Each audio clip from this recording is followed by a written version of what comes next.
Good morning, everyone. So glad you found us on the map. I'm Kimberley Walsh, and I'm here with my fellow co-host, Andy Bernstein. Chris Long is actually out on assignment this week.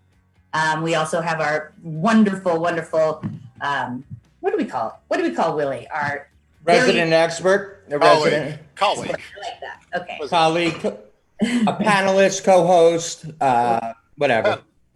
So just a quick background on us. Chris Long, who's not with us, like I said, out on assignment. She's been working with families to get people into treatment for many years. And Andy is the former producer of Crosscheck Radio with Kevin Stevens. I'm in long-term, easy for me to say, recovery, and I own a sober home for women called Brady's Landing. The three of us are passionate about reducing the stigma around mental health and addiction. We put this podcast together so we can shed some light on the reality of these diseases. We want to increase awareness and share stories of inspiration and provide a platform to learn about the resources available if you or someone you know needs help. You can ask questions during the show via Facebook Live, and you can submit your questions for topics on our Facebook page. And finally, all of our podcast episodes are available on iTunes, Stitcher, and TuneIn. We have a great show today. Like I said, Willy's back. So first, let's turn it over to Andy. Why, thank you, Kimberly. I appreciate it. How are you guys doing? How is everybody? Our check-in. This is our check-in. Oh, yes, Willy, why don't you go first? You'll be the first in our check-in today. I'm actually wrapping up this week and then doing a staycation for 2 weeks. It's been a little bit crazy. I've been flat out since probably the end of March and stuff. So it's overdue to take some time off. I just wrapped up 3 online courses with UMass, and I've been doing teletherapy to 30, 40 clients a week. So I need a little break. And tell us about yourself a little bit as well for those who haven't, are not regulars of our program. Okay. I'm a person in long-term recovery also, dual, and I'm an educator for UMass Boston, the Addiction Counseling Education Program, which goes towards the LADC. I've been teaching with them for 12 years now. I've been in the field for 34 years. I have a private practice up in Beverly, although now it's all by teletherapy at the present time. So, got it. I want to get back to that in a second. But Kimberly, what's going on with you? Well, it seems as though an interesting trend has been developing. I've been getting a lot of calls from beloved ones of people in addiction, and the recurrent theme seems to be, how do I know when my loved one, when my daughter, mother, sister, what have you, is ready for treatment, and when do I save them and when don't I? The fear seems to be that if they don't do them, if they don't help them, if they don't give them money, if they don't take them where they need to go, if they don't provide a shelter or a home, that they're going to die. And they really do feel this way. So they don't want their child to die, yet if they keep enabling them, they're seeing that, they're not going to get any better. So there's a couple schools of thought on that, I think. But I in particular subscribe to the theory that they need to be, you can't enable them. They have their own life. You have to protect yourself, and you have to set up boundaries where you can say, hey, I love you, but I'm not going to participate in this, in your addiction anymore. What do you think, Willy? Yeah. I mean, the bottom line is you can drug and drink if you want to, but I am not going to be a part of it. And I don't doubt for a second on LinkedIn, I actually have an article entitled "Enabling Them to Death" on my LinkedIn website and stuff. It's like, I'm more than happy to help you along the way, but I'm not going to enable you. If you want money, I know one of the things that families have done in the past is, like let's say they need money to take the train or to take an Uber. It's like, well, I'll pay for the Uber, I'll pay for the train, but I'm not giving you cash. Let me ask you something. Isn't it easier said than done? Yeah, absolutely. I have a relative who we've talked about before, and his girlfriend ended up dying, or his ex-girlfriend ended up dying of an overdose, and she's young, and he used to give her money, like lots of money. Yeah. And it was like, I'm going to pay for her rehab. I'm going to go here. She's going to go here. But then you know, I think she, obviously she used it for drugs, and then she would get money from other people as well, and so my cousin cut her off and said, "I'm not giving you any money anymore," and then she ended up overdosing, right? But it was kind of like, you're not doing these people a favor, I guess, is the bottom line. But it hurts, right? If you're somebody, it's like, I love this person, I don't want to see this person suffer, to shift my behavior to say, oh, I can't help you anymore. How do you do that? Yeah. I mean, the thing I see all the time, the families end up more insane than the patient ever thought of being, because the patient's numbed out with their drug of choice. Families are trying to make sense out of what their loved one is doing, and a lot of times what they're doing, what they believe is in the their best interest of their loved one, actually allows them to continue the addiction. So I mean, exactly. And when they're in addiction, what they're doing is they're manipulating and lying. That's what we do in addiction. And you'll know. I think you'll know when they're ready. You'll know, because they're just defeated, and they'll be willing to do whatever they need to do to get better. Otherwise, well, yeah, because you get the families too who'll say, well, I don't want them to die on the street. Hey, you know what? They can die in your home too. right? I mean, and it does happen. So, right. I'm gonna tell you my own personal experience, right? And I have to be honest, because I bet you I reflect other people. Okay, as much as I care about folks in this world, in the world, who are struggling with addiction, there's a part of me that is very tired, right? And I'm imagining that parents probably have the same thing in a different way, but I get tired, right? I get tired of the whole, oh, by the way, Chris is trying to get in. She's like, let me in. I don't back know from assignment. Why do I have that responsibility? Why is that on me? Yeah. Right.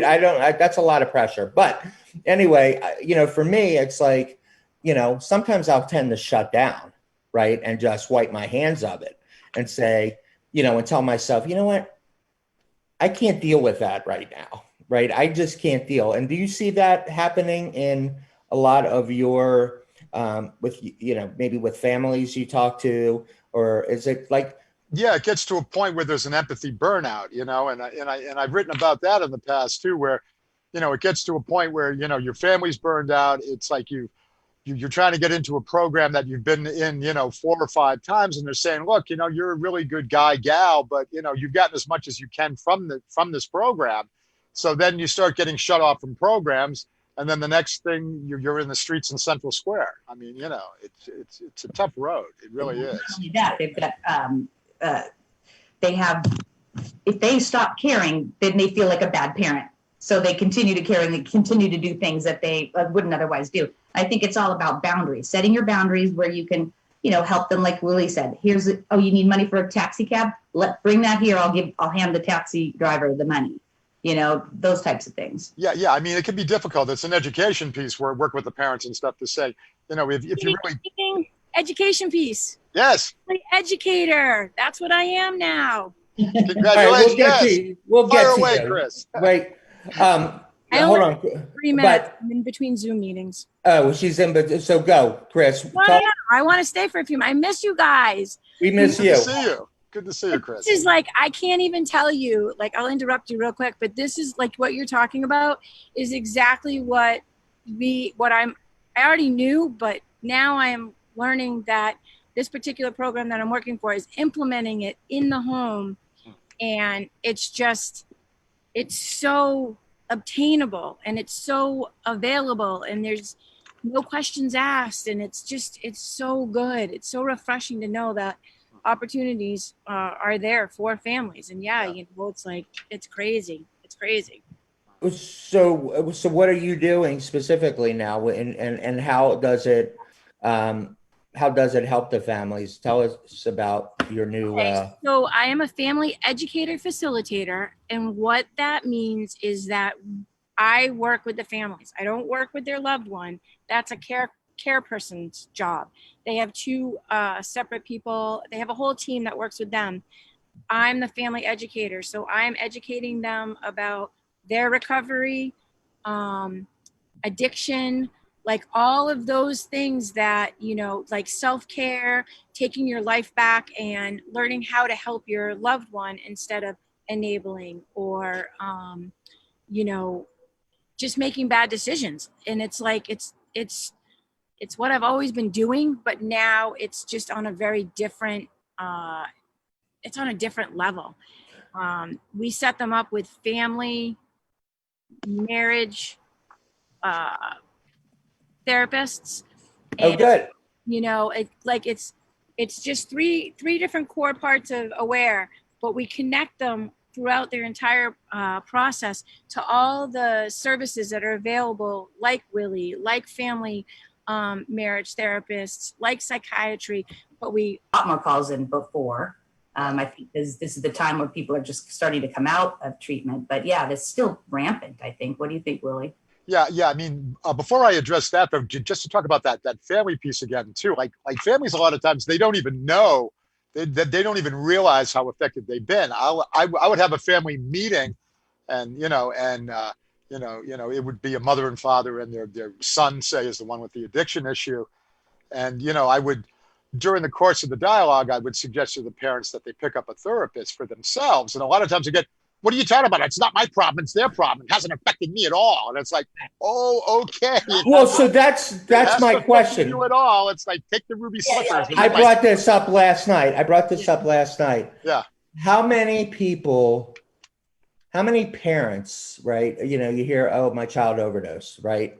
But how many parents look inward and said, I got a huge part to play in this? Yeah. I mean, I'll get the parents that, like they'll get defensive and they'll say, we gave you everything you ever wanted. And then all of a sudden I have the patient exploding saying, yeah, you gave me everything, but you never went to my sporting events. You never went to the parent teacher nights. Right. You weren't involved in my life. The two of you were just working 24 hours a day in your careers, And And on some level, they know that. That's why they don't want to hear it. That's why they don't want to go into therapy, because God forbid they have any blame, which is understandable. They don't think, well, I didn't, I'm not the one with the problem, but yeah, you know what? The family support is absolutely critical for recovery. It's not created them. Again, you show me anyone that's been in the detox five times, 10 times, 15 times.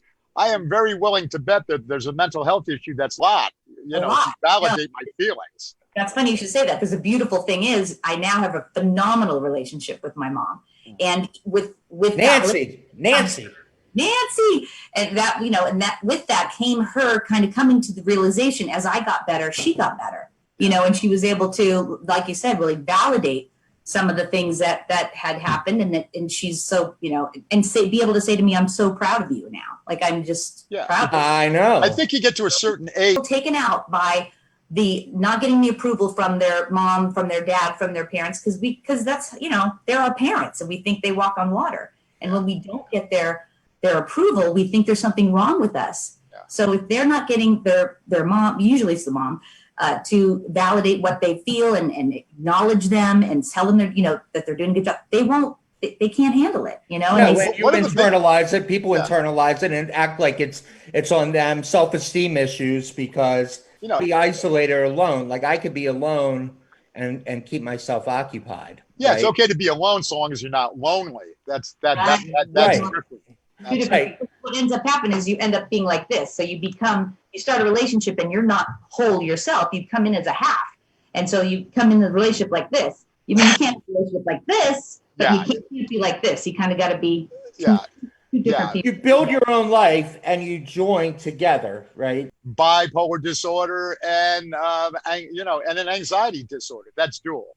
And stuff. Okay. So that's why we say addiction with rather than co-occurring. Right, I get what you're saying. So can we go back to boundaries? I think it's really important, like, for people to have, like, just some tools as far as boundaries. I think Willy could help us with that too. So there's ways to know whether or not you are being too, like, not having any boundaries. And I like what I was reading this article, how it's kind of said, if you continue to bring up what the other person has done wrong in the past, or you put them on a guilt trip, or you're constantly telling them what to do, or you're criticizing them, that's a good sign that your boundaries aren't strong, right? Yeah. You don't want to, you cover for them, or you're. Well, that's oftentimes where the family becomes more insane. You know, the person's in early recovery, and you know, for obvious reasons, the family isn't trusting right away and stuff, and it's like, well, we have to keep bringing it up because you did this, and this, and it, you know, it can really drag the person down that's trying to maintain the recovery. Also, too, sometimes though, people get sober and family lose their roles. Their role was to be the enabler. Their role was to take care of this person. Now all of a sudden, this person is getting healthy, and you know, and the people that have the roles, they don't know what to do with themselves now. It's almost like they're trying to push them back out to you so they can get their role back. Right, they do that. Or set them up to failure. Like I know someone. You guys, thank you so much, Willie. What do you think, Andy? Pleasure. I love it. I love the round table. I'm like in the Brady Bunch right now with the boxes, you know? Yeah, that's it, man. Right. All right. Take us out. All right. So thank you again, Willie. And my pleasure. Yep. We'll look forward to seeing you next time. As you all know, we do this podcast not only to help reduce stigma, but to be of service to anyone struggling with addiction or mental illness. We have access to an entire network of professionals, and we can help you find the right fit. Please reach out to us on our Facebook page and see if we can't get you some help. If you've been listening to The Map, thank you for your support of our mission, and we'll see you again next Wednesday. Have a good week, everybody. Yeah. Bye, everybody. Bye.